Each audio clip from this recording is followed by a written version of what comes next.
Eh bien, salut à tous et bienvenue dans Comme au Five, le podcast qui parle de foot entre potes, sans prise de tête, tranquillement, comme au Five. Vous vous apprêtez là à écouter notre premier épisode. On s'excuse pour la qualité du son qui peut ne pas être optimale, mais on va sans doute s'améliorer.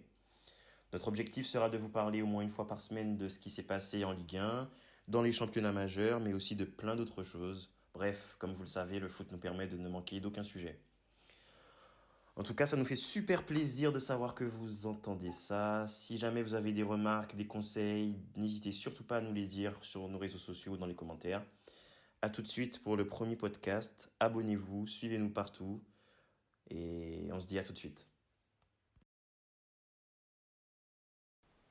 Vous êtes dans Comme au Five.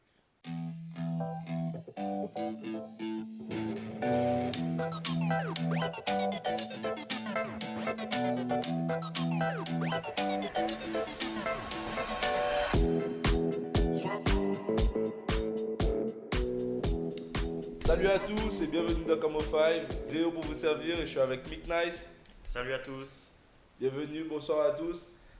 Comme d'habitude, on va commencer par présenter le principe de l'émission. Aujourd'hui, on va faire un petit tour de voir ce qui s'est passé un peu en France. L'actualité était quand même assez chargée cette semaine, là, on va dire, il ne faut pas se cacher. Voir un petit peu ce qui s'est passé dans les différents championnats, en Espagne, en Allemagne, en Italie, en Angleterre. Faire un petit focus, je sais pas, on a prévu quoi cette semaine sur le focus là? C'est Marseille, je crois, là. Je pense que c'est vrai que ça doit être l'actualité principale du week-end. Ouais, C'est ce qui s'est passé à Marseille. les Donc, échauffourées un peu là. ouais, voilà, on pourra faire un petit focus là-dessus et en fin d'émission, on pourra faire un petit point transfert. Le mercato s'achève là dans la plupart des pays, donc on va se faire un petit point transfert. C'est vrai qu'on est encore, enfin, on est sur la fin là aujourd'hui de cette période de transfert, donc il va falloir qu'on en parle un petit peu, quoi. Ça va être pas mal, hein. Il y a des sujets, il n'y a pas grand chose, mais il y a des sujets quand même, quoi. Donc voilà, hein, bienvenue, installez-vous bien, voilà, ça va pas tarder à commencer et on est parti. Alors, ce week-end, il s'est passé quoi en Ligue 1? On peut parler tout d'abord de Paris. Ouais, Paris qui a perdu contre toute attente contre Lorient. C'était à Lorient. Ouais, c'était à Lorient. ouais. Sacrée Euh, défaite ça quand même, hein, parce Sacrée que défaite, 3-2 alors qu'ils menaient 2-1 dans les 20 dernières minutes. ouais. Donc ils se sont fait remonter par une vaillante équipe de Lorient, mais je pense que voilà, c'est plus par Paris qui a perdu que Lorient qui a gagné. Qu'est-ce que t'en penses? Ben sincèrement, pour moi Paris étant largement au-dessus du lot de la Ligue 1, surtout ce genre de prestations-là, enfin, face à ce genre d'équipe-là, pardon, Paris doit montrer largement mieux. On sait que le début de saison a été compliqué, le départ de Tuchel et tout. Aujourd'hui, Pochettino reprend. Un peu voilà, il essaie d'insuffler quelque chose au PSG, mais ça prend du temps. Je me demande moi si le problème n'est pas plus profond que ça en fait. Est-ce que c'est pas simplement un changement de coach qui va. Après, on peut toujours débattre sur le coach, mais c'est vrai que pour l'instant, la patte Pochettino tarde à se mettre en place, hein, si on peut le dire comme ça. C'est vrai que cette équipe, malgré une bonne série de victoires quand même avant cet accident, c'est vrai que dans le jeu, c'était pas ça. Voilà. Je pense qu'il a besoin de temps pour mettre en place sa méthode, parce que à Tottenham, c'était pas vraiment une équipe qui prenait beaucoup le jeu à son compte. Il aimait bien procéder en contre avec beaucoup de vitesse et un pressing. Alors qu'à Paris, voilà, quand tu arrives à Lorient, c'est à toi de dominer, c'est à toi de prendre le jeu à ton compte et au final, tu te fais renverser. Quoi. Donc, Après, oui, bon, il a aussi une autre qualité de joueur entre les mains, bien sûr, hein. Là, on parle plus de Hugminson, même s'il a toute la qualité qu'il aime, mais c'est un profil qui, on va dire, qui fait pas de vague au sein d'un vestiaire. Aujourd'hui, voilà, tu as un Neymar, tu as un Mbappé, tu as un Di Maria, tu as un Icardi. Enfin voilà, tu as quand même des gros profils de mecs qui sont là et qui veulent viser le top, quoi. Donc on va voir si aussi il arrive à gérer ça. Parce que hein, Pochettino, comme je disais, voilà, Tottenham, c'est pas non plus de gros caractères, c'est pas des égos de stars surdimensionnés qu'il a à gérer. Donc ça aussi, ça demande aussi du temps, c'est de la psychologie. Je pense qu'on s'éloigne un peu plus on s'éloigne, pardon, un peu plus du côté du tacticien, on se rapproche presque du psychologue qui essaie de voilà, devoir gérer tout ça. Et moi, ce qui me vient à l'esprit quand je pense au PSG, c'est l'état des joueurs en fait, l'état psychologique des joueurs. Je pense à Mbappé. qui avec ses sorties notamment sur son contrat et tout, je pense qu'ils ne sont pas non plus en ordre de marche tout de suite pour se dire voilà, on bombarde tout comme on l'a vu dans quelques saisons passées, quoi. Donc toi, pour l'instant, tu mettrais cet accro sur l'état physique, l'état mental de l'équipe et pas sur le coach, pas sur le plan de Ouais, jeu. ouais, je pense que c'est pas forcément tout mettre dessus, mais je me dis quand même que ça a un très très fort impact en fait. C'est-à-dire que même s'il vient avec une idée de jeu et ses plans tactiques, etc., je pense que dans la tête des gars, ça bouge. Voilà, Mbappé se demande s'il va être encore là l'année prochaine, comment faire, etc. Il y a des contrats, il y a beaucoup d'argent en jeu. On sait très bien que quand tu mets les profils offensifs qu'il met, c'était aussi le problème qu'avait Tourelle, de mettre les quatre offensifs, ben, ça déséquilibre un peu ton bloc. Donc les gars se questionnent, est-ce que c'est ce qu'il faut pour l'équipe? Est-ce que voilà, enfin, on a toujours l'éternel problème de la gestion aussi, hein. Le Qatar qui met sa main, qui voilà. Enfin pour moi, Paris, ça a toujours été plus qu'un simple problème de coach, quoi. Voilà. Un simple problème de coach, ouais, on peut dire que c'est plus que ça, mais c'est quand même Lorient en face, ça ne doit pas arriver. Effectivement. Vu la situation comptable du club en plus, c'est-à-dire qu'ils Oui. ils survolent pas le championnat, contrairement aux saisons précédentes. Donc là, les points sont précieux et perdre à Lorient, c'est quand même, voilà, pour moi, c'est plus qu'un simple accident. Et pour revenir un peu à Mbappé, c'est vrai qu'il est inquiétant ces derniers temps. Il a fait une petite sortie récemment, voilà, après une bonne prestation, il a bien choisi son moment. Mais là, c'est vrai qu'il retombe un peu dans ses travers.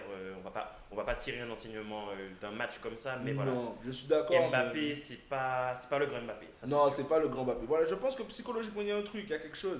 Et mine de rien, quand tu regardes globalement, voilà, il y a eu le changement de coach et tout, mais Paris est déjà quand même à 5 défaites cette saison. C'est énorme. Donc c'est quand même colossal pour le niveau de la Ligue 1, l'effectif qu'ils ont. Après, à mon humble avis aussi, Paris a perdu beaucoup, beaucoup défensivement. Aujourd'hui, la défense centrale du PSG, avec tout le respect que j'ai pour les joueurs, hein, mais c'est pas celle que tu avais. Tu perds Thiago Silva, voilà, tu te retrouves quand même avec. C'est quoi la défense de Paris aujourd'hui? C'est quoi? Bah, C'est Kipembe. la défense type, c'est Kipembe Marquinhos. C'est quand même du haut niveau. Je suis pas d'accord là. Je suis pas d'accord. Alors j'ai vu beaucoup de rotations, moi. J'ai vu beaucoup de rotations. Il y avait aussi Tourelle à l'époque, hein, Oui, mais c'était voilà, avec. du Marquinhos qui était en 6. Oui, Voilà, ils ont récupéré l'ancien de Monaco là, qui était à Dortmund. Diallo. Diallo. Voilà, donc ça bouge beaucoup en charnière centrale. Je trouve pas ça extrêmement bien solide. Quand en plus tu regardes au niveau des latéraux, voilà, toute la défense de Paris ne me paraît pas une défense extraordinaire. Quand je regarde les défenses d'Europe en général, je me dis qu'il y en a qui sont quand même un peu plus costauds, quoi. Et puis surtout les latéraux, c'est vrai que tu en parles. Les latéraux, c'est quand même très important dans une équipe aujourd'hui. Et c'est vrai que c'est le point faible indiscutable du PSG. Quand tu dois aligner Kurzawa et de l'autre côté Kehrer, voilà, c'est Après, très mauvais. ils avaient fait des recrutements en ce sens-là, hein, mais bon, voilà. Oui, oui, c'est vrai que Bernat, il a apporté satisfaction, surtout en Ligue des Champions. Bernat était très bon. Mais là, malheureusement, il va falloir se passer de lui encore plusieurs mois. Donc, il faudrait voir ce que ça donne sur le côté gauche, qui m'inquiète quand même du côté de Paris. Et notamment en Ligue des Champions. Là. Un Kurzawa face à Messi, oula. Bah, et moi j'aime beaucoup Kurzawa, ok, donc on va pas, voilà, mais c'est pas un joueur exceptionnel, enfin, voilà, mais j'aime beaucoup le gars. J'ai l'impression que quand il vient sur le terrain, quand même, c'est pas un joueur qui se cache, il donne ce qu'il a. Après, voilà, son niveau est ce qu'il est, et en face, effectivement, quand tu regardes les grandes équipes d'Europe, ça peut être vite compliqué pour le PSG, quoi. Donc on verra, on va pas tirer de conclusion hâtive sur un match. C'est la première défaite de Pochettino, on va le laisser mettre C'est sa ses tactique idées en jeu, quoi, et hein. ses idées en place. Mais on peut aussi parler aussi de Lille et Lyon, du coup, qui profitent du faux pas de Paris. Exactement, ben, sincèrement, quand j'ai regardé la semaine dernière, là, Lyon avait laissé des points s'échapper. On s'était dit que voilà, c'était compliqué quand même, que Paris allait peut-être revenir dans de bonnes conditions avec l'arrivée de Pochettino. Et finalement, on se rend compte que ça bouge toutes les semaines en fait, hein. Finalement, cette semaine, c'est Paris qui fait le faux pas, pardon, et finalement, Lyon prend le dessus. Lille est quand même là, il reste là. Lille est très solide. Lille Voilà, est très solide. ce sont deux équipes que je trouve qui quand même tiennent bien tête. Et ça fait quand même plaisir de se dire que Paris ne peut pas se permettre non plus de lâcher. Ouais, voilà, c'était trop facile pour Paris ces dernières Exactement. saisons. Donc Exactement. là, avec un Lille et un Lyon, on espérait Marseille, mais non. Lille et Lyon, voilà. Tu espérais Marseille. Lille et Lyon tiennent tête au PSG, donc ça fait plaisir. Ça annonce une belle bataille à 3, voire à 4. Bon mercato de Monaco, Kovac, Kovac aussi. Il a ramené Diatta là, il est venu avec Voland. Voilà, on a récupéré Dissassi aussi début de cette saison.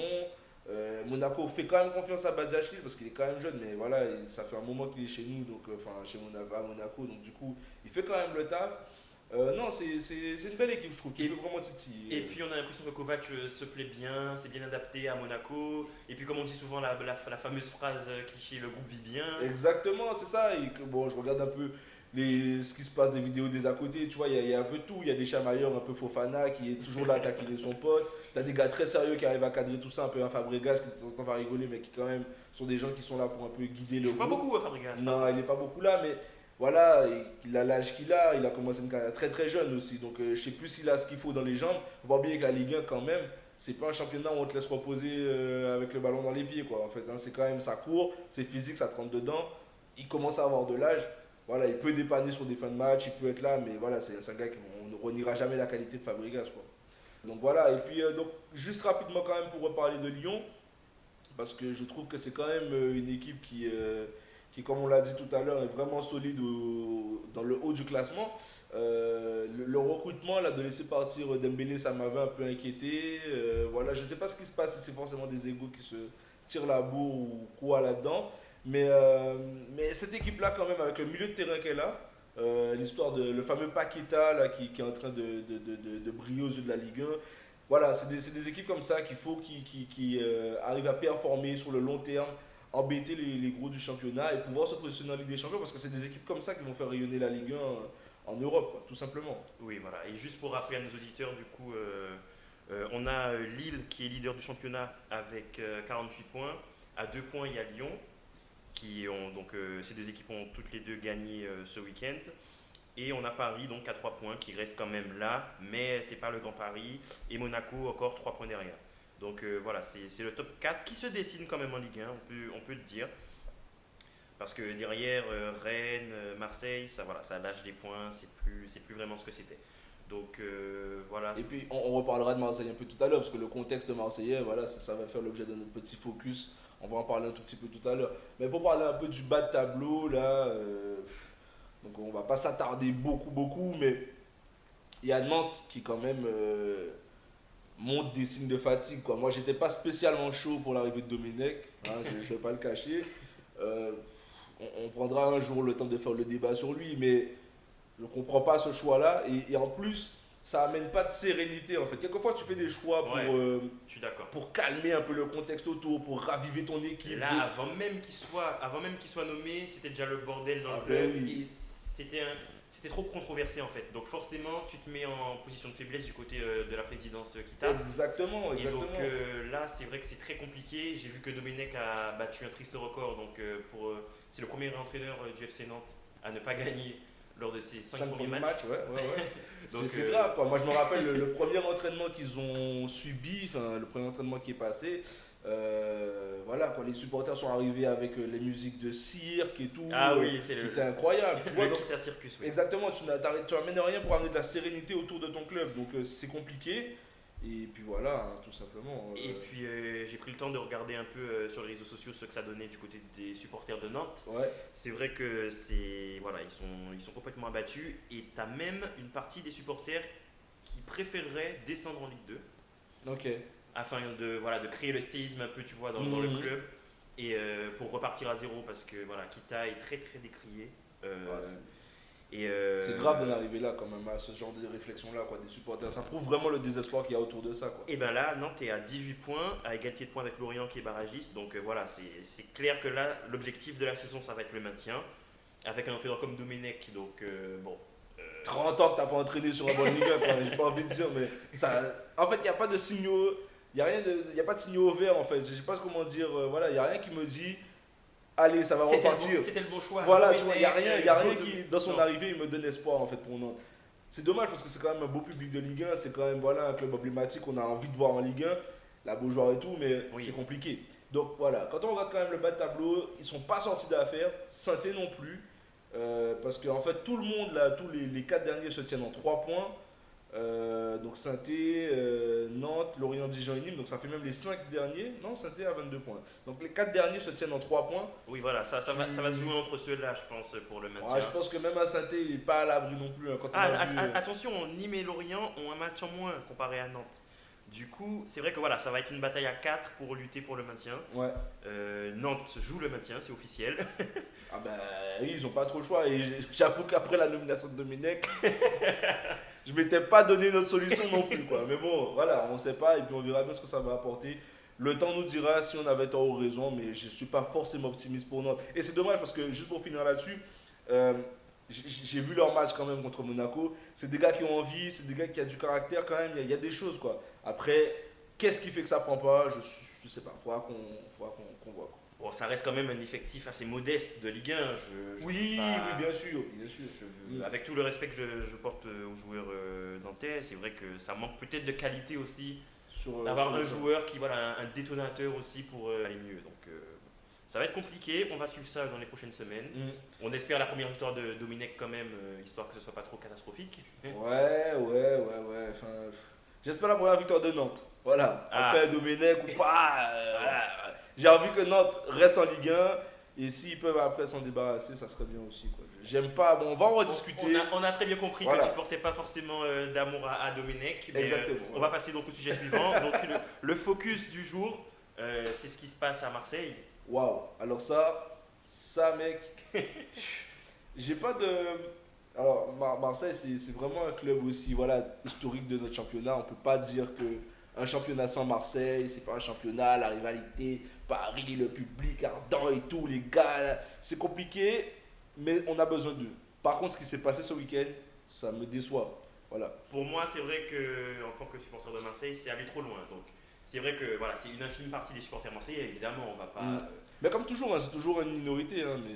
Dans l'imaginaire collectif, le supporter de Marseille, c'est quelqu'un un peu de fanatique, qui réfléchit pas. Ou j'ai l'impression que c'est ça. Ouais, je dirais pas réfléchis pas, mais quelqu'un de sanguin en fait. C'est-à-dire que qui démarre au quart de tour dès que ça parle de son club en fait, tu vois. Et pour le coup, moi alors, je suis totalement contre les violences, enfin, ce qui s'est passé. Voilà, pour rappel, du coup, les supporters ont envahi la commanderie. C'est Et il ça. y a eu des scènes de violence, de protestation en tout cas, Exactement. contre la direction.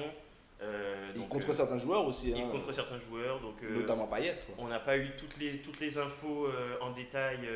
Bon, apparemment tout le monde va bien. Il n'y a pas eu d'atteinte physique. Mais voilà, les supporters les plus déterminés voulaient montrer leur mécontentement envers la direction en tout cas. C'est vrai que la direction elle est très décriée. C'est vrai que les choix sont catastrophiques. C'est vrai que le club est en crise. Mais évidemment, on ne soutient pas la violence. Non, voilà, donc c'est exactement ça. J'ai beaucoup d'amis qui supportent Marseille. D'ailleurs, ça a fait l'objet de beaucoup de débats sur nos groupes WhatsApp ce week-end. Ce qui s'est passé est dramatique parce que c'est beaucoup trop violent. En revanche, et je ne cautionne pas, c'est bien pour ça que je sépare bien la phrase par une virgule, ce n'est pas un point-virgule. Je ne cautionne pas ce qui s'est passé. En revanche, je trouve que la direction marseillaise ne fait pas ce qu'il faut. Un peu comme à l'image de Marseille tout à l'heure, ne fait pas ce qu'il faut pour apaiser la situation en fait. J'ai l'impression que Hérault, depuis qu'il est arrivé, Non, Hérault ne maîtrise plus rien, ça Mais- c'est sûr. Et Hérault n'a jamais été marseillais en fait. tu oui, vois. mais j'ai l'impression que quel que soit le club qui l'aurait entraîné, il aurait eu un peu le même discours. C'est un peu un gars qui j'ai l'impression qui ne sent pas le foot. C'est mon ressenti, hein, je peux totalement me tromper. Et si je me trompe, ben voilà. Mais j'ai l'impression que c'est quelqu'un qui ne sent pas le foot. Quand tu dis dans ton club que tu aimerais qu'il y ait moins de supporters de Marseille dans ton effectif de l'entreprise Marseille, c'est grave en fait. Au contraire, tu devrais t'en réjouir. Tu devrais t'en réjouir et de devoir donner envie à ces gens-là d'amener le club, de travailler. Voilà. Il a voulu ramener une réflexion et une optique d'entreprise au sein du club, décorréler un peu de la passion. Voilà, On est sait- dans un club de foot, mec. On est dans un club de foot.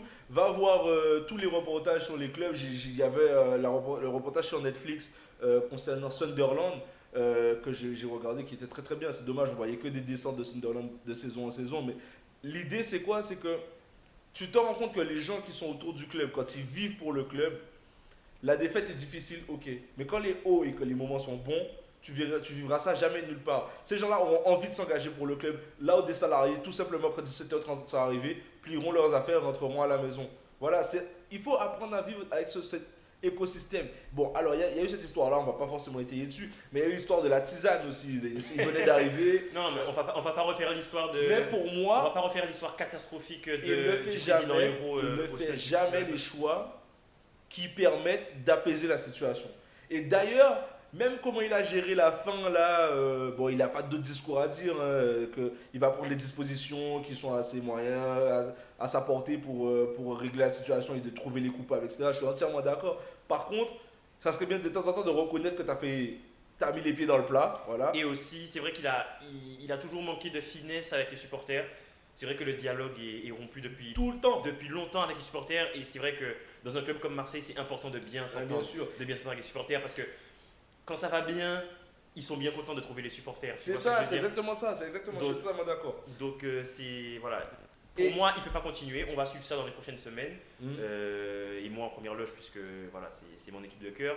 Mais pour moi, il ne peut pas continuer. Pour moi, Hérault doit démissionner. Et c'est dommage parce que, en fait, concrètement, hein, c'est là où le problème de Marseille est, c'est que ça va pas à la direction, mais ça va pas non plus sur le terrain. Et les gars, les supporters, pardon, s'en prennent aussi aux joueurs. Et c'est là où pour moi, ça devient très complexe comme écosystème, en fait. Parce que, encore une fois, hein, j'ai un peu l'impression que tu n'as aucun signe favorable à un apaisement de cette situation, en fait. Les comptes de Marseille sont au rouge. Ah Ok. oui, ah oui. Les Ça, contrats des joueurs, ils ont des contrats faramineux, notamment Payet. Il n'arrive pas, parce que, alors est-ce que c'est parce que physiquement ça va pas, est-ce que mentalement ça va pas et qu'il y a trop de pression, il met plus un pied devant l'autre. Il s'entend pas avec Thauvin, donc tu as tes deux meilleurs joueurs qui Qui n'arrivent s'entendent pas pas. à Ah, collaborer. Ton entraîneur te dit qu'il se barre à la fin de la saison. Ton président ne fait rien pour arranger la situation. Je vois pas où est, je sais pas toi qui justement peut-être suis Marseille un petit peu plus que moi, mais où est le fusible pour. non, mais ta lueur d'espoir elle réside dans quoi là aujourd'hui, toi qui Bah, supportes Marseille? moi, j'ai pas de lueur d'espoir. Parce qu'en C'est ça, fait, c'est ça qui est dramatique. parce qu'en fait, ce qui se passe, c'est qu'il n'y a pas un sou. Donc, on peut parler de football, de jeux, etc. Mais bon, sans argent, actuellement, on ne peut plus rien faire. Il n'y a pas de sous à l'OM et la situation contractuelle des joueurs est catastrophique. Incroyable. À partir de là, je pense qu'il faut tout recommencer, il faut trouver une solution pour tout redémarrer. Il faut virer tous les gros salaires et repartir avec des jeunes sur un autre projet. Parce que là, continuer avec des joueurs comme Thauvin et Payet, en plus qui ne s'entendent pas, ça va pas aller. C'est pas De possible. toutes les façons, je crois que Thauvin il est en fin de contrat à la fin de la saison. Thauvin, il est en fin de contrat. Bon, il laisse planer le doute un peu. Il dit qu'il aime l'OM, donc il pourrait rester. Mais bon, on sait qu'il va se barrer. Mm. Le problème, c'est plus Payet, du coup, avec le plus gros salaire du club. Et lui, avec plusieurs années de contrat encore. Je crois qu'il a signé jusqu'en 2023. Ah, mais il avait demandé une réduction quand même. Enfin, il avait accepté une réduction, je crois, progressive ou quelque chose de En fait, c'était un lissage. Il a prolongé son contrat. Parce Mm. que Payet, il faut quand même rappeler que Payet a 34 ans cette année. Mhm. 34 ans, et il a géré 2 ou 3 années de contrat supplémentaires, mais en lissant son contrat, mais en lissant son salaire. Donc Ok. voilà, c'est une réduction de salaire, mais un peu déguisée, tu vois. Ok. Tout ça pour dire quand même que la situation à Marseille était chaotique. Ce sont des images qu'on n'a pas forcément envie de revoir dans notre championnat, qu'on n'aime pas voir en général dans le foot, hein. Les Mais- supporters ont totalement le droit de manifester leur De manifester, mais le mieux, c'est quand même dans le respect et sans violence. Mm. Après, voilà, il ne faut pas non plus stigmatiser les supporters de Marseille, puisque ça s'est vu aussi dans d'autres clubs. Partout, ben oui, Dans bien d'autres sûr, clubs, bien sûr, bien sûr. on a en tête les supporters de Bordeaux aussi, Mm. qui manifestaient contre leur club. Et à Nantes, évidemment, ça ne va pas s'arranger dans les prochaines semaines. Donc Ouais. voilà, pas de violence, mais c'est vrai que les supporters doivent se faire entendre. Et en plus, ils n'ont pas actuellement le pouvoir de manifester dans le stade. C'est exactement ça, C'est c'est que ça le qui- contexte ne le rajoute pas. contexte, Le voilà. Covid fait que Y tu a- ne peux pas aller au stade et gueuler. Voilà. Bon, voilà. C'est dommage pour Marseille et c'est dommage pour la Ligue 1, mais voilà, on aimerait voir de moins en moins ce genre d'image, quoi, tout Donc simplement. voilà, pour rappeler à nos auditeurs, du coup, Marseille se retrouve dans le ventre mou de Ligue 1 actuellement. Ils sont à la 9e place à 16 points de Lille déjà, ça commence à faire. Bon, ils ont 2 matchs en retard, donc ça peut se réduire. Mais voilà, Marseille avait des ambitions européennes quand même cette saison. On va voir s'ils vont réussir à rattraper le train. Et ils en ont besoin financièrement. Et financièrement, bien sûr, comme je t'ai dit, c'est catastrophique. Ok. Bon, on va pas trop s'épancher sur cette situation, Non, sinon ça fait un je vais petit finir moment. par pleurer. Et donc, on va passer donc, au Tour d'Europe, hein, Ouais. pour faire un peu l'état des championnats partout en Europe. On va commencer par l'Angleterre, qu'est-ce que t'en penses? Ouais, tout me va. Bon, ben, l'Angleterre, concrètement, City reprend le flambeau, là. City se remet en tête du championnat. J'ai l'impression que City, quand ils sont comme ça, ils sont lancés. L'impression, moi, que j'ai généralement de cette saison, c'est que toutes les équipes ont des moments forts et des temps faibles, en fait. Là, aujourd'hui, ils sont dans un moment fort, on va pas se cacher. C'est pas non plus l'équipe la première venue. C'est quand même, City, un champion récent, l'effectif oui. qu'ils ont, voilà. Oui. Ça reste une grosse équipe. Liverpool, pareil. Voilà, leur place n'est pas volée. Après, sur quelques matchs, ça attire un peu la gueule quand même récemment. On n'est plus sur des matchs qu'on gagne facilement 6-0 comme à une certaine époque. Non, c'est vrai que City a la maîtrise du jeu, ça c'est sûr, c'est une constante. Voilà. C'est Guardiola. Après, c'est vrai que ces dernières semaines, c'était pas flamboyant, mais en tout cas, au niveau des résultats, c'est très solide ces derniers temps. Et moi, j'ai vraiment l'intime conviction, après, c'est mon avis, que voilà, quand City se retrouve en tête du classement, là, ils ont 2 points d'avance sur Manchester United. 3 points aujourd'hui. 3 points d'avance, avec un match en moins. Ouais. Voilà, j'ai l'impression que quand City est dans ces dispositions-là, ils savent aller tout droit et filer vers le titre. Donc on verra. Ça reste quand même une bataille à 3 ou 4 pour le titre en Angleterre. C'est pas, c'est pas joué. C'est pas joué. Il y a encore, 3, 4, il y a encore United et Liverpool en embuscade. C'est ça, Leicester est pas trop loin non plus, quoi. Donc Liverpool a gagné ce week-end, on est d'accord. Liverpool a gagné ce week-end, c'est ça, 3-1 face à West Ham. Voilà, donc Liverpool, c'est très irrégulier ces dernières semaines. Mais on connaît, c'est une équipe, voilà, on va pas refaire l'histoire de Liverpool, mais voilà. C'est une équipe sur laquelle il faut compter. Récemment, voilà, Ligue des Champions, championnat, enfin voilà. L'idée, c'est que quand même, Liverpool est amoindri défensivement, on va pas se mentir. Voilà, tu as un Van Dijk qui est blessé. Leur charnière centrale récemment, ça a été avec Fabinho, dont j'oublie le nom du deuxième à chaque fois là.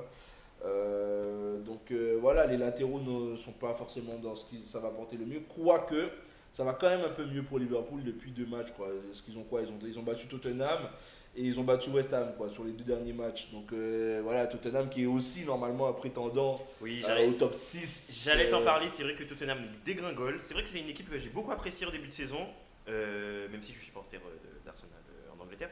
Mais c'est une équipe qui était très séduisante avec son duo Kane-Son en début de saison. Ouais. Et c'est vrai que là, il tire la langue, clairement. Tottenham est descendu à la 6ème place. C'est ça. Donc voilà, on pensait que voilà, avec l'effet Mourinho, que ça allait jouer le titre. Bon, ça a l'air d'être un peu cuit pour le titre. Je pense que pour le titre, ils peuvent déjà. Voilà, c'est terminé. Par contre, après, voilà, tu as toute une bataille pour les places européennes en Angleterre, là. C'est pour ça qu'on aime ce championnat. Exactement, c'est disputé. Tu sais que jusqu'à la 6ème, 7ème place, les places sont prisées. 8ème, 9ème même. Parce que ouais, t'as quoi? T'as Everton qui a 33 points. Là, West Ham est à 35. Donc Everton est en 8ème. West Ham est 5ème et il y a 2 points d'écart, quoi. Donc c'est totalement serré entre le 5ème et le 8ème. Voilà, surtout qu'en Angleterre, tu peux être qualifié en Europe jusqu'à la 7ème place si par exemple le vainqueur de la Cup est directement qualifié en Europa League. Donc c'est vrai que c'est voilà, jusqu'à la 7ème place intéressant. Donc, non, mais franchement, voilà, c'est un championnat qui est hyper serré. Moi, ça fait plaisir quand même de voir United, voilà, que je chéris comme tout, revenir dans les hautes places du classement. Même si, franchement, United cette année, j'ai toujours eu foi quand même en l'effectif. Parce que quand je regarde, je me dis qu'il y a quand même de quoi faire une belle équipe de Première Ligue. Par contre, là où Solskjaer doit progresser cette année, c'est dans le fait de battre les équipes du top 6, quoi. Quand tu te rends compte que sur le début de saison, on n'a pas de victoire sur le nombre du top 6, hormis en coupe, où United a battu Liverpool, ça reste compliqué. Tu ne peux pas prétendre jouer un titre et ne pas battre les équipes qui sont de ton environnement, quoi, de ton calibre. Alors que, à contrario de City, qui performe en général contre les grosses équipes. Voilà. City a eu un début de saison un peu compliqué, mais là on sent vraiment qu'ils sont sur le rythme de croisière. Ils sont lancés, ouais. Donc voilà, on va surveiller ça de très près, mais je ferai quand même de City mon favori pour le titre. On va dire à mi-championnat, City favori pour le titre. Toi, qu'est-ce que t'en penses? Non, je dirais United favori pour le titre, mais là c'est le cœur qui parle. C'est le cœur qui parle. Mais ça serait une bonne chose, tu vois. Il y a eu un United Arsenal ce week-end. Match très disputé, quand même. Quand tu regardes, il y a eu des occasions des deux côtés. Il y a eu de beaux loupés des deux côtés. Je repense à l'action loupée de Cavani, là. Ouais. Bref, on va pas s'étaler là-dessus. On a eu aussi un beau coup franc de la Lacazette qui finit le sur gars la a barre. envie de parler d'Arsenal. Qui finit sur la barre. C'était un match disputé. Ouais, c'était un match disputé. Voilà, je me dis qu'il y a de la qualité à United aujourd'hui. pour essayer, bon, c'est compliqué, d'être en embuscade, se dire que il y a un faux pas de quelqu'un, on est là. Tu vois, exactement, Liverpool n'a pas assumé la première partie de saison, City non plus, United était là malgré un très très mauvais début de saison. Donc, comme quoi, si les cartes sont bien rebattues, on peut peut-être se positionner et être là en tant que champion. Donc voilà, j'affirmerai rien du tout. Je pense qu'avec le Covid aussi, on peut avoir des surprises d'ici la fin de saison, des matchs reportés, des matchs rejoués, des joueurs absents. Donc voilà, United pour le cœur et voilà. On a parlé de la Ligue 1, qui est un championnat disputé, de la Première Ligue aussi, c'est très disputé en tête du classement. Donc on peut enchaîner sur l'Italie aussi, où c'est disputé. Ah, l'Italie quand même, La Serie A. c'est incroyable avec, les 2000 ans là qui sont en train de nous faire un duel magnifique. Franchement, je trouve ça très très Ah beau. ben, on en parlait un peu avant l'émission, tu parlais un peu de duel, mais il faut pas oublier la Juve. Oui, mais C'est une bataille à 3, c'est pas un duel. La Juve, on en parle parce que effectivement, ils ont un match de retard. Ils sont à quoi? Ils sont à 5 points de l'Inter qui est deuxième. Donc effectivement, potentiellement, Ils sont dans la course, etc. On y pense parce qu'il y a Ronaldo aussi. Enfin voilà, je ne mentirai pas, mais Mais c'est vrai on sent les clubs de Milan un peu wow. au-dessus cette saison Ouais, quand même. ils sont là. Et il y a des confrontations qui laissent, qui marquent un peu, qui font des étapes, je dirais, dans une saison. La confrontation Zlatan-Lukaku, là, t'as bien vu quand même c'était que énorme ça. c'est incroyable. Alors, c'est hors foot, hein, mais on sent qu'avec ce moment-là, la lumière a été mise sur les deux gros clubs du championnat, en fait. J'ai l'impression que quand tu es de l'extérieur cette saison, tu suis la Juve parce que voilà, ça reste la Juve, mais le projecteur est vraiment sur l'Inter et l'AC Milan, quoi. Et c'est vrai que ça fait plaisir, ça nous rappelle un peu, tu sais, il y a quelques années, Ah ouais. il y a presque 10 ans même. Bien sûr. Il y a 10 ans où c'était les clubs dominants. Oh là là. Il y a plus de 10 ans maintenant. Oui, bien sûr. C'est vrai que ça fait plaisir. Et, Donc voilà, donc, un championnat aussi quand même très disputé. Voilà, mais c'est vrai que 46 points en 20 matchs, c'est quand même énorme, hein, ce que fait le Milan AC. Ben oui, C'est vrai que au niveau de l'effectif, j'ai l'impression que l'Inter est un petit peu plus complet. Je sais pas ce que tu en penses. Ouais, j'irais aussi. J'irais qu'ils sont un peu plus complets. J'en ferais mon favori pour le titre. Il y a beaucoup d'anciens joueurs de United aussi à l'Inter, c'est peut-être pour ça qu'ils sont si bons. Hein. Ah, peut-être, ouais. Bah, écoute, peut-être. Hein. En tout cas, Lukaku fait un bien fou à cet Incroyable effectif. ce mec. Quelle recrue, Mais recrue. Quand je pense que les gens décrivent ce mec, oh là là, Lukaku, il est pas technique. Non, il y a des ça, compiles. c'était il y a 2 ans. Il y Là, a des compiles, Lukaku, ouais. c'est un top joueur actuellement. Il y a 2 ans, c'est vrai qu'il était décrié, même à Manchester à United. Alors qu'il il a fait le taf. Il a fait le taf. Il a quand même pris une autre dimension à l'Inter. Il a quand même pris une autre On dimension. va pas, à l'Inter. un jour on aura ce débat. Lukaku, débat Non, Lukaku. non, mais Qu'est-ce pas que vous forcément en pensez? Lukaku. Non, Dites-nous ce que vous en pensez sur nos réseaux, donc comme au 5. C'est ça, venez nous suivre sur Twitter et dites-nous ce que vous en pensez. On va lancer un petit sondage. Lukaku, allez quoi, top 10 buteurs. On peut raccourcir Oui, non. au top 5. On peut raccourcir au top 5. Il n'y a, Ok. pas beaucoup de buteurs. Top 5, oui, non. De Voilà, BU, comme on dit. Ouais, on fait un petit sondage. Lukaku, est-ce que pour vous, il fait partie du top 5 des BU au monde quoi. Par contre, le débat que moi j'aimerais amener un jour, c'est la vision qu'on a d'un joueur ou d'une équipe quand c'est pas dans ton pays. Je prends un exemple. En gros, aujourd'hui, Lukaku, C'est très intéressant ça. aujourd'hui, Lukaku, qu'est-ce qu'on envoie concrètement? Qu'est-ce que les gens en France envoient? C'est les résumés de matchs et quelques fanatiques qui regardent vraiment les matchs. Mais en général, ce qui va ressortir, c'est il a marqué 2 buts, il a marqué 3 buts, etc. Il a fait une passe D. On ne regarde plus le jeu concrètement. On ne regarde plus le jeu. Et donc, dans l'imaginatif des gens, vu qu'il n'y a que du positif qui ressort, il a une image qui est nettement améliorée. En plus, c'est un bon mec. C'est vraiment un bon gars. Par contre, tu prends ce même Lukaku, bon, effectivement, il a perdu du poids, etc. À Everton, à United, il n'avait pas ce même rayonnement parce que les gens prenaient le temps des pieds, faire des compiles sur le match. C'est un peu. Ah ouais, faire les contrôles, les fameux, C'est ça, les fameux contrôles first loupés, là. touch de Lukaku. C'est incroyable. C'est un peu comme l'image que moi j'ai. Bon, c'est vrai qu'il avait du déchet, Lukaku. Bien sûr, mais je suis Tu pas, vas- je suis tu pas vas- persuadé Tu vas pas qu'aujourd'hui. nous en faire Non, mais je suis pas Ronaldinho, persuadé aujourd'hui qu'il soit tellement meilleur au niveau de ses contrôles de balle. C'est pas en arrivant à l'Inter qu'il est devenu un meilleur contrôleur de ballon ou un meilleur dribbleur. C'est ce que je veux dire. C'est que, par exemple, Pogba, quand il était à la Juve, fallait voir Pogba tous les week-ends. Ah oui, ceci, cela. Il arrive dans un championnat où il y a un peu plus de visibilité, en tout cas des gens qui nous entourent. Et effectivement, ça a commencé à épier. Oui, ça. J'ai l'impression quand même que quand un joueur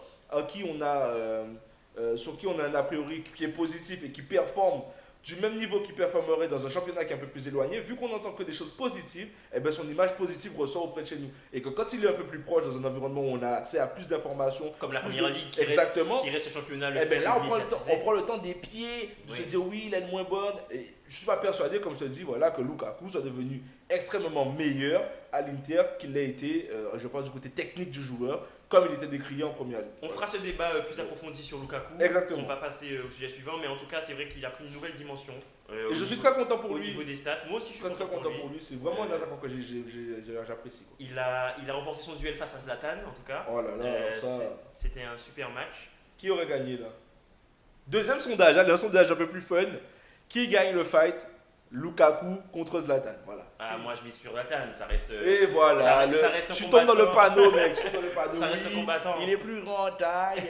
Oui, il fait du. Il je fait sais du pas quoi. taekwondo. Lukaku a un bon coup de tête, mon gars. Zlatan est mort. Je rappelle que Mavuba avait mis au sol Zlatan avec une petite poussette à la gorge, mon gars. Alors, Lukaku on aurait fait qu'une bouchée. Mais bon, sondage comme au 5, les gars. Et donc ensuite on peut passer, rapidement, hein, puisque ce championnat, franchement je t'en ai parlé un peu avant, la Bundesliga ça me déçoit, très sincèrement ce championnat. Ouais, c'est après pas très au niveau du jeu c'est très bien, voilà, c'est un championnat où ça joue bien, très offensif avec des buts, qui attire de plus en plus de jeunes français. Et qui performe en plus. Et qui performe, et même en Ligue des Champions en plus, voilà, il y a de belles équipes en Bundesliga, on va pas se mentir. C'est vrai. Mais au niveau de la bataille pour le titre, voilà, ça me déçoit, il n'y a pas de suspense. C'est toujours la même chose, c'est un peu l'histoire de, je sais pas moi, c'est Dragon Ball Z quoi, tu sais que c'est toujours Sangoku qui gagne. Là c'est le Bayern. Là c'est le Bayern qui gagne, et voilà. Et t'as jamais une équipe en fait qui tient tête comme dans les championnats dont on a parlé juste avant. Alors t'as des périodes, si t'as quand même eu des Dortmund qui sont venus emmerder pendant un petit moment. Oui. Mais voilà, effectivement, en tout cas cette saison c'est le Bayern. Même si ils ont eu des moments difficiles cette saison. Mais tu vois, même avec ces moments difficiles, et pourtant ils sont encore là. Donc, mais du coup, j'en veux pas au Bayern qui gagne quand il faut gagner. Ça, c'est pas le problème. J'en veux à Dortmund. J'en veux à Dortmund. Voilà. Dortmund qui a un super effectif. Leipzig, voilà. Il faut que ces équipes qui sont jeunes, hein, on va quand même préciser, qui ont des effectifs assez jeunes, arrivent à avoir des parcours de champions et à performer et à tirer parti des faux pas du Bayern. Voilà. Juste un petit point, voilà, classement pour que vous ayez un peu l'idée. Le Bayern domine le championnat. Ils ont 7 points d'avance sur Leipzig qui est deuxième et 10 points d'avance sur le troisième qui est Wolfsburg. Quoi. Donc, savoir que Dortmund est à 13 points, qui est à 6ème position. C'est pas acceptable ça. Donc voilà quoi, aujourd'hui, j'ai pas envie de dire qu'ils sont en roue libre, mais c'est pas loin. Hein. Et tu vois que l'effectif tourne. Lewandowski est toujours aussi présent, Müller qui marque ce week-end. Enfin voilà, on va pas s'attarder par le Bayern qui a gagné contre qui ce week-end du coup Le Bayern qui a gagné ce week-end contre Hoffenheim, 4-1. 4-1, voilà. Donc, et qui a gagné le match d'avant, le match précédent 4-0. Donc on sent que le Bayern se met en route. C'est ça. Donc on verra ce que ça va donner en Ligue des Champions. Ça reste un favori, hein, le champion en titre. Exactement. Donc voilà.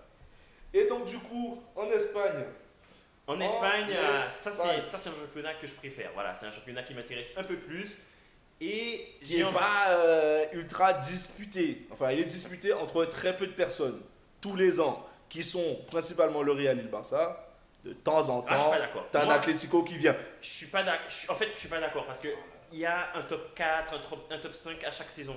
C'est vrai que. Qui finit champion? Si tu prends les 10-15 dernières années, combien de fois ça n'a pas été le Barça ou le Real? Barça-Real, voilà, oui. Très peu de fois. Ce sont deux des meilleures équipes du monde. Donc forcément, elles vont disputer le titre.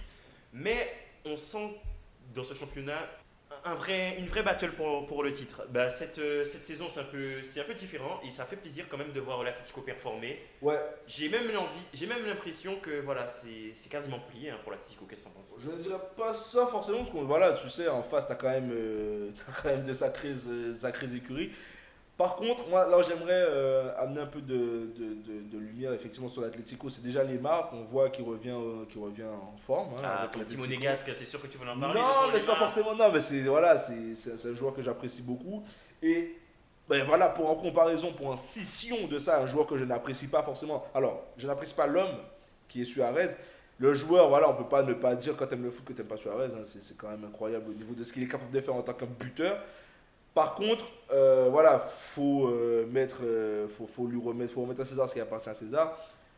Merci à Barcelone, enfin l'Atlético doit dire merci à Barcelone de leur avoir vendu Suarez. J'ai vu passer une image sur les réseaux ce week-end qui était le jour où Barcelone a offert le titre à l'Atlético en montrant le jour où Suarez présentait son maillot, quoi. Donc tu vois, ça veut dire que concrètement, en vendant Suarez à l'Atlético, le Barça s'est tiré une balle dans le pied, quoi, tout simplement.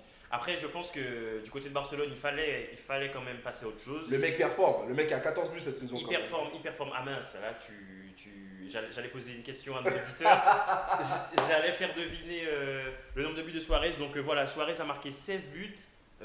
Non, 14 buts en 16 titularisations en Liga cette saison. Donc c'est vrai que c'est une bonne recrue qui s'adapte bien au jeu. Voilà, on sait que l'Atlético c'est la grinta. Voilà, Voilà. ça lui va, ça lui va totalement, ouais. Ça lui va. Et l'Atlético qui a 50 points.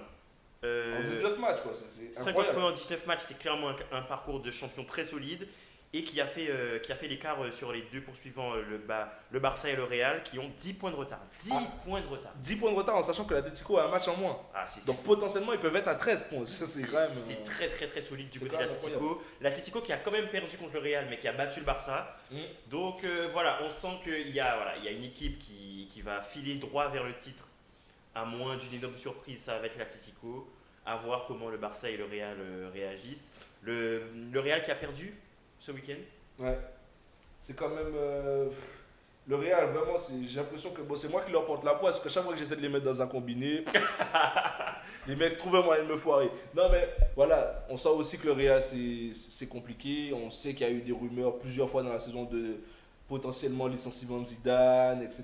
etc. Après ce genre d'équipe-là, j'ai envie de te dire, mec, même si c'est la crise, c'est quand même une équipe qui est au même nombre de points que Barça et qui a quand même en 20 matchs 40 points. C'est pas non plus dramatique, mais quand tu as un niveau de performance qui est attendu, tu dois te battre avec les meilleurs, même si l'Atlético fait un parcours exceptionnel. Tu dois être là. Après, voilà. Je suis d'accord, mais je pense que le Barça cette saison, étant donné la situation en Liga, qui est quand même son terrain de jeu préférentiel, hein, ils ont remporté 6 des 10 dernières Ligas. Voilà, c'est le Barça, on va pas refaire l'histoire. Mais cette saison, c'est une saison très compliquée pour eux. On sent que Messi. Je suis d'accord. Ça patauge, quoi. Voilà, mais les deux, en fait, finalement. Ouais, c'est ça. Le Real et le Barça, on ça. sent que. Voilà. Et là où l'Atlético fait plaisir, c'est que, voilà, contrairement à d'autres championnats, on sent que le poursuivant saisit l'occasion. Voilà. Moi, je suis d'accord. Après, on parle pas d'une équipe qui est non plus qui sort de jeune saison. On sait que l'Atlético, c'est quand même toujours une équipe qui est là, qui est en embuscade et qui attend, quoi, qui attend le faux pas. Cette saison, ils sont là et puis ils font le job. Donc c'est une très belle saison pour eux. Encore une fois, Suarez, je suis pas forcément fan de l'homme. Mais le joueur. Ce serait quand même marrant que Suarez remporte devienne champion au nez à la barbe du Barça. Ça serait très drôle. Ça serait super drôle. Ok. Donc on a fait le petit tour d'Europe. Voilà. On peut faire un petit point transfert puisque le mercato a fermé dans quelques pays et va se terminer très bientôt. Très bientôt. Donc on peut se faire un petit bilan Ligue 1 pour commencer. Ouais, qu'est-ce qui t'a paru intéressant comme recrue ? Voilà. Le mercato a quand même été très calme. Pas trop compris Marseille. Je t'avoue, moi, l'échange hacké contre ton Gia de la Juve là. Alors, je crois que tu as essayé de m'expliquer. Oui, je t'en parlais tout à l'heure. En fait, c'est pas vraiment un échange simple de joueurs. C'est vraiment des opérations comptables. C'est très à la mode ces derniers temps. Je sais pas si tu t'en rappelles de l'échange entre Pjanic et Arthur, entre le Barça et la Juve. Voilà, c'était pas vraiment un échange. C'était une vente d'un côté à 60 millions et une vente de l'autre à 60 millions. Ça, en fait, c'est des opérations purement comptables où tu transfères des joueurs en sens inverse pour le même montant. Et au final, dans ta comptabilité d'entreprise, finalement, tu as du cash qui rentre. Et vu que tu achètes à crédit, en fait, comptablement, tu fais du bénéfice. Tu fais du bénéfice puisque voilà, au niveau comptable, ton achat, il est avec l'amortissement, c'est pas 60 millions qui sortent. Tu vois, tu amortis à 20 millions par an, et voilà, alors que tu as 60 millions qui rentrent. Donc voilà, c'est des échanges comme ça. Les clubs s'entendent entre eux pour faire ça. Après, il faut quand même qu'il y ait un club qui s'en sorte au niveau sportif. Ben là, j'ai l'impression que Marseille. Oui, voilà. Marseille prend un jeune prometteur, voilà, c'est un jeune prometteur. Bon, on va pas se mentir, on connaissait pas. Ça comme si, un jeune prometteur. Un jeune prometteur. C'est pas Odegaard qui signe à Arsenal, quoi. On n'est pas du tout sur le même profil, hein, voilà. Mais voilà, on tente un coup du côté de Marseille. Il faut faire l'entrée du cash, c'est la crise. 90 millions 90 millions de déficit l'an dernier, ça doit se creuser encore, on est à 100 millions c'est catastrophique. Ouais, donc c'est clair Les qu'avec droits les, télé, c'est clair qu'avec les 8 millions de ton GA là, ouais, t'as épongé des trucs là. tu commences à éponger petit à petit, tu fais comme Ah. tu peux. Non, c'est vrai que c'est D'ailleurs, catastrophique. t'as dit un truc qui est bien, là, D'ailleurs, les droits TV là. il faudrait qu'on parle de ça, Un il faudrait jour, qu'on fasse un débat ça, sur les il droits faut télé, plus, ouais. parce que c'est vrai que c'est préoccupant. Hein. Canal Plus ne se bouscule pas pour prendre les droits. Après, quand t'es quasiment seul, parce qu'avec Bein, bon, on en reparlera, mais quand t'es quasiment seul sur un marché, ben, tu fais un peu, voilà, languir le mec. Mais en fait, j'ai lu un article très intéressant qui disait en fait que Canal Plus s'est rendu compte que malgré la perte des droits télé du foot, ils n'ont pas perdu d'abonnés. Donc, en tant qu'entreprise, est-ce que tu investis sur un truc qui finalement. Après, historiquement, il faut être là aussi, parce que demain, on sait pas ce qui va se passer avec Amazon, ce genre de prestataires qui peuvent venir et te rafler la mise. Donc, historiquement, t'as quand même été le mec qui diffuse les matchs du dimanche 21h pendant je sais pas combien d'années. Et on aimait bien, et c'était bien, et voilà, ça se passait c'est pas bien, mal. le CFC c'était Après, bien. voilà. Bon, on fera ce débat-là. Voilà, pour Ouais, moi, c'est le ça. fautif, c'est la Ligue. C'est clairement. Mais clairement. Clairement. Ben là, on est C'est- d'accord pour le coup. Voilà, c'est pas Canal Plus qui prend son temps. Finalement, c'est une entreprise. Hein, voilà. Bien sûr. C'est Tu peux pas leur en vouloir non plus. Tu vas leur en vouloir de ne pas dépenser bêtement leur argent. Mais c'est vrai que c'est préoccupant, en tout cas pour nos clubs. Il y a D'ailleurs, troisième sondage, hein, dites-nous ce que vous pensez de cette histoire. Qui pour vous est le fautif dans cette gestion des droits TV misérables cette année, hein? Est-ce que c'est la Ligue? Est-ce que c'est les diffuseurs? Est-ce que voilà, qu'est-ce que vous en pensez? Venez échanger en commentaire. avec nous. je crée le sondage sur notre Twitter, donc Como5. Vous répondrez et nous serons ravis D'échanger avec vous. d'échanger avec vous. Ok. Quel autre transfert marquant? Alors il y a eu, voilà, on en parlait, j'ai rappelé rapidement, il y a Odegaard, donc l'éternel espoir du Real, parce que moi j'ai des potes qui supportent le Real, j'en ai entendu parler de ce mec. Purée, qu'est-ce que j'en ai entendu parler de C'est un beau joueur de foot. Hein. C'est un Donc, très beau joueur de foot. Il Odegaard. arrive à Arsenal, on verra ce que ça va donner. On verra, mais en tout cas, Arteta, son coach, donc, On est très ravis. on est très ravis et veut Ouais. même déjà l'acheter définitivement, puisque Ok. à la base c'est un prêt. Mhm. Donc ça a l'air intéressant. Odegaard a quand même 22 ans. On a l'impression que ça fait 10 ans qu'on Ouais, a parlé bah de oui. ce mec. Bah oui, mais Il a encore 22 ans, il a été pris très jeune au Real. Les premières fois que j'ai entendu parler, ouais, il avait quoi, 16 ans, c'est ça? Il a été hein recruté à 16 ans. Ouais, Il a c'est été ça, recruté à 16 ans donc, Real, ça me parle. Ça. Bon, on verra bien ce que ça va apporter. Ça peut apporter de l'eau au Moulin Arsenal, on verra bien ce qu'ils ont raison ou pas. On a eu quoi? On a eu un Mandzukic au Milan aussi. Mandzukic au Milan, Ibra avait teasé le truc de façon exceptionnelle en disant que c'est le joueur qu'il leur fallait pour aller définitivement chercher le titre. On verra ce que ça donne. C'est vrai que Mandzukic, voilà, c'est un mec, on sait qu'il va mettre des buts, on sait que c'est un mec qui est là, il est en place, il déçoit jamais. Ouais, tu peux compter sur lui pour mouiller le maillot. Tu en tout peux cas. compter sur lui, voilà, c'est pas non plus le technicien du siècle, le joueur. Mais c'est un gars qui fait le taf. Quoi. C'est un gars qui fait le taf. Ouais, il joue à gauche, il peut jouer dans l'axe. Et tout effectif peut être ravi d'avoir un Mandzukic dans ses rangs. Voilà. Moi j'ai un. Bon, on a Lingard qui est à West Ham, ça me fait de la peine. Non, Lingard. je trouve ça bien d'en parler. Pourquoi? Parce que c'est un mec qui. Alors, des fois, le foot, on oublie souvent, mais la vie, c'est pas que le foot pour eux en fait. Ouais, Les c'est gars, un ils ont truc une club. vie, ils ont un truc à côté. Et lui, il a eu des périodes difficiles Ah, c'est personnelles vrai. à passer. Ah, c'est vrai. Ouais, Ah, donc d'accord. du coup, c'est ça aussi qui a fait qu'il a eu cette méforme. C'est un enfant du club de United. C'est un enfant Il y a du des club. photos de lui bébé, il avait déjà les survêtements et tout. Et il est au centre de formation depuis vraiment tout petit. Donc c'est pour ça aussi peut-être qu'il a écopé d'un peu de tendresse par rapport au board, quoi. On l'a gardé. Par rapport à ses performances. Exactement, ouais. il a pas forcément, il a eu des saisons très hautes hein, quand même. Il a bien lavé. On rappelle quand même à nos auditeurs que Lingard, c'est pas non plus. Voilà, il était international anglais. Il a a lavé et il a- relavé Arsenal à plusieurs reprises. Non, il a fait la Coupe du Monde. Enfin voilà, Oui, Lingard, voilà. c'est. Et je pense qu'à West Ham, il peut quand même, voilà, ça reste Londres, je pense que c'est quelqu'un qui aime quand même cet environnement-là, il peut quand même retrouver des jambes et apporter à cet effectif-là. On va pas s'attarder dessus parce qu'il n'y a pas un enjeu extraordinaire, mais voilà, c'est un beau petit transfert. On a eu Saliba qui arrive à Nice, en provenance d'Arsenal. Saliba, on va s'y intéresser aussi. On a beaucoup de sujets pour vous, donc ça fait plaisir. Mais c'est vrai que Saliba, il a toujours été considéré comme une pépite, mais c'est vrai qu'il n'a jamais eu sa chance à Arsenal. Les raisons, on fera un débat là-dessus, mais il n'a pas eu sa chance non plus, hein, Saliba. Il n'a peut-être pas fait ce qu'il faut aussi, Ouais. mais c'est un joueur de qualité. C'est ça que ça Voilà. allait vite hein, quand même pour lui. Hein. C'est un joueur de qualité, ça reste un prêt à Nice, donc On on verra. reviendra peut-être en odeur de saleté Arsenal. On verra ce que ça donne, mais Saliba c'est un joueur qui a de la qualité, donc on verra ce que ça donne. Et Traoré, Ahmad qui vient de l'Atalanta vers United. Ben, United a toujours eu besoin d'un ailier droit. Ils étaient prêts à mettre les 120 millions sur Sancho Ah ouais, ils étaient cet prêts. été. Et donc ça s'est pas fait. Donc ils avaient quand même conclu le deal avec l'Atalanta à la fin du mercato d'été pour Amad Traoré qui vient d'arriver. Et du coup, il fallait attendre voilà, les papiers, etc. Donc finalement, ils se sont dit ça va se faire au mercato d'hiver officiellement. Et donc, il est arrivé il y a quelques semaines et l'effectif, voilà, les gars sont très contents. Greenwood en est très satisfait. Solskjaer aussi. Donc, on va peut-être pas tarder. Il est arrivé, il a joué avec les U23 déjà le week-end dernier. Il a mis un but. Donc on verra bien, voilà. Sincèrement, au niveau des transferts, il n'y a pas eu grand chose. On verra ce que ça donne. Je crois que j'avais vu passer un truc, c'était Papou Gomez. Est-ce qu'il a vraiment signé à Séville du coup Ah, faudrait que je me renseigne. En provenance de l'Atalanta, c'est vrai que ça c'est une bonne pioche. Hein, ouais, exactement. si c'est confirmé. Et il avait eu des problèmes personnels au sein du club, donc voilà, ça a précipité le transfert. Mais Papou Gomez, voilà, c'était un joueur très en vue pendant les épopées de l'Atalanta en Ligue des Champions. Ouais, c'est ça. Donc, ouais. Non, c'est vraiment, voilà. Après, sincèrement, si pour vous on a oublié quelque chose, n'hésitez pas à venir, on va en discuter sur les réseaux de Como5. Mettez-nous des transferts qu'on n'a pas vus, ou même celui que vous auriez voulu qu'il se fasse cet hiver, pardon. Et ça sera avec plaisir qu'on échangera avec vous. Voilà. Ok. Bon, on a été un petit peu long aujourd'hui. On a été un petit peu long aujourd'hui, on arrive à c'est la première, donc voilà. On espère que ça vous a plu. Voilà.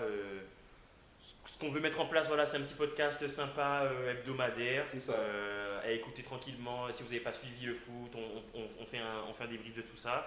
Et on veut aussi des intervenants, donc n'hésitez pas de temps en temps à nous envoyer un petit message si vous souhaitez participer, ça sera avec plaisir. Il y en a déjà de prévus qui vont pas tarder à arriver, peut-être même dès la semaine prochaine. On va voir comment on organise ça pour qu'on ne soit pas toujours tous les deux. Il y aura peut-être souvent quelqu'un qui viendra. Oui, voilà, l'objectif, voilà, c'est d'être tranquille autour d'une table à parler foot. Ça nous fait plaisir de parler foot. Exactement. Ben, comme vous le faites entre potes tous les jours, sur WhatsApp, comme au Five, tout simplement. Voilà. Et donc voilà, n'hésitez pas, rejoignez-nous, diffusez le podcast, diffusez le compte Twitter. On verra si on s'élargit sur les plateformes aussi, Insta, peut-être on verra, c'est de la réflexion qu'on va apporter. Il faut que le projet mûrisse. Mais on compte vraiment sur vous et sur votre enthousiasme autour de ça. N'hésitez pas à échanger avec nous sur les réseaux sociaux, tout simplement. Voilà. Bon ben on vous dit à la semaine prochaine. Bonne soirée à tout le monde et puis rendez-vous la semaine prochaine. Bonne semaine de foot à tous.